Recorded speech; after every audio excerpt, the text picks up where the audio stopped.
సూర్యాపేట జిల్లా చింతలపాలెం మండలం ఊరు శివారులో బైక్ను తప్పించిపోయి ఆర్టీసీ బస్సు బోల్తా పడింది.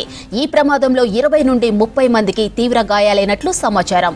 ఇక క్షతగాత్రులను మేళ్ల చెరువు, హుజూర్ నగర్ ఏరియా హాస్పిటల్కు తరలించారు స్థానికులు. కోదాడ నుంచి చింత్రియాలకు వెళ్తూ ఉండగా ఈ ప్రమాదం జరిగింది. ప్రమాదానికి గురైనది కోదాడ డిపోకు చెందిన బస్సుగా గుర్తించారు.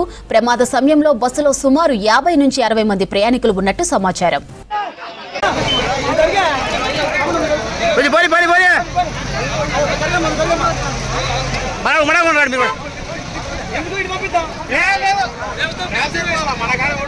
సూర్యాపేట జిల్లా చింతలపాలెం మండలం ఊరు శివారులో బైక్ను తప్పించబోయి ఆర్టీసీ బస్సు బోల్తా పడింది. ఈ ప్రమాదంలో 20 నుండి 30 మందికి తీవ్ర గాయాలైనట్లు సమాచారం. ఇక క్షతగాత్రులను మేళ్ల చెరువు, హుజూర్ నగర్ ఏరియా హాస్పిటల్కు తరలించారు స్థానికులు. కోదాడ నుంచి చింత్రియాలకు వెళ్తూ ఉండగా ఈ ప్రమాదం జరిగింది. ప్రమాదానికి గురైనది కోదాడ డిపోకు చెందిన బస్సుగా గుర్తించారు.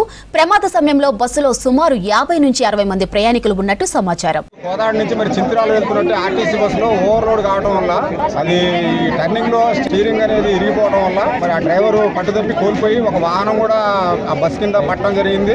వాళ్ళు కూడా మరి చావు బతుకుల మధ్యలో ఉన్నారు, విషమ పరిస్థితుల్లో ఉన్నారు. అదేవిధంగా బస్సు పోయి చాలా లోతైన గుంటలో, 20 అడుగుల లోతైన గుంటలో బస్సు పడిపోవడం జరిగింది.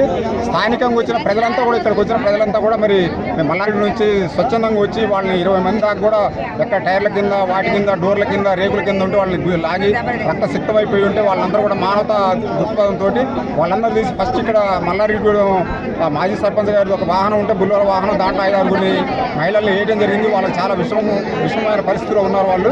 మరి తర్వాత 2 అంబులెన్సులు ప్రభుత్వం నుంచి చాలా ఆలస్యంగా, మరి ఎంతమంది పత్రికా విలేకరులు వాళ్ళు చేసినా కానీ అందుబాటులో రాలేదు. తర్వాత 15 నిమిషాల తర్వాత వాళ్ళు రావడం జరిగింది. ఆ 2 అంబులెన్సుల్లో కూడా దాదాపు 20 మందిని ఎక్కించడం జరిగింది. 3వ అంబులెన్స్ వస్తే ఇంక 2-3 ఎక్కించి పంపించడం. దాదాపు 30 మంది పరిస్థితి ఉన్నది. అందులో ఒక 10 మంది పరిస్థితి చాలా